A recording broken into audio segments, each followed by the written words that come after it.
সাকিব, হ্যাঁ ওটা কি? ওটা ওটা গরুর money bag. Money bag? Guys, মেয়েরা যদি গরুর হাটে আসতো তাহলে ঠিক কি হতো? চলুন আজকে ভিডিও সেটা দেখা যাক। So guys, let's go to the video. মামা বিটিএস লাভার গরু আছে? না আমার কোরিয়ান গরু লাগবে। কোরিয়ান গরু হবে? হবে কোনটা?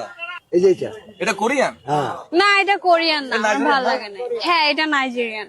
মামা পিঙ্ক কালার গরু হবে? পিঙ্ক কালারের গরু আমাদের এদিকে চলে না। তাহলে কি কি কালার আছে? কালো, সাদা, লাল। পিঙ্ক কালার রাখেন না কেন আপনারা? রাশিয়ান গরু এখানে পাওয়া যায় না। এই দেখো, এই কালারটা অনেক সুন্দর, হ্যাঁ, এটা ভালো লাগছে। কিন্তু এটার মধ্যে আর একটু লাইট কালার হয় না? ও, এটার মধ্যে লাইট লাগবে? হ্যাঁ।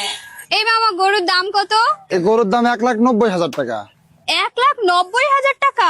আমি 20,000 টাকা দিব। তাই কদিন হয় 20,000 টাকা গরু হয়? এখন আচ্ছা, যান, সম্ভব? আপনাকে আমি আর 500 টাকা বাড়াই। না না, আপনাদের কাস্টমার দরকার নেই। যান, আপনার গরু কিনবই না, আসেন তো। সরি আসো মামা, আসো সরি আসো। সরি মামা, সরি।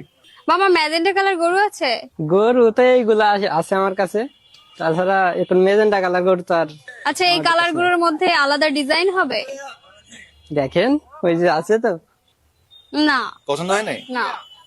এই কালারটা ভালো লাগছে। হ্যাঁ, এটা সুন্দর, কিন্তু এটার চামড়া অনেক মোটা, আর একটু পাতলা হলে ভালো হতো, কেন? কারণ এখন অনেক গরম। ও, এই জন্য পাতলা চামড়া হলে হতো না? হ্যাঁ। উফ, মেয়ে নিয়ে আছি বিপদে।